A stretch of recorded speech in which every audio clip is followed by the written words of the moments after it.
गणेश पूजा प्रस्तुति बैठक डुंगुरीपाली कोदेईपड़ास्थित मां समलेश्वरी क्लब आनुकूल्य आगामी गणेश पूजा पर एक प्रस्तुति बैठक स्थानीय गणेश पूजा मंडप परिसर में अनुष्ठित हो जाइछि।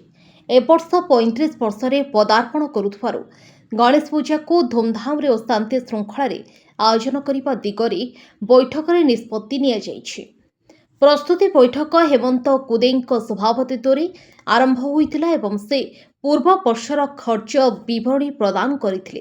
एही प्रस्तुति बैठक में चलित वर्षर पूजा कमिटीर सभापति जदुमणि कुदेई, संपादक सौम्यरंजन महंती, उपसभापति सरोज प्रधान, सह संपादक विकास हाथी, कोषाध्यक्ष स्वागत साहू, सह कोषाध्यक्ष मितेश कुदेई एवं कमिटीर सदस्य वृंद प्रशांत, राजमोहन, अजित, राहुल, हिमांशु, संकर्षण, तरणी, युधिष्ठिर, प्रीतम, रघु, मन, अंकित, भावेश, सचिन, चंदन, बंटू प्रमुख जोग देइथिले।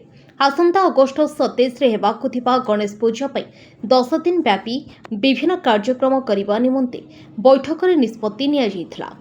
शेषे क्लबर सभापति जदुमणि कुदेई समस्त को धन्यवाद जणाइथिले एवं गणेश पूजा सुरुखुरे अनुष्ठित हेबा निमंते आह्वान करथिले।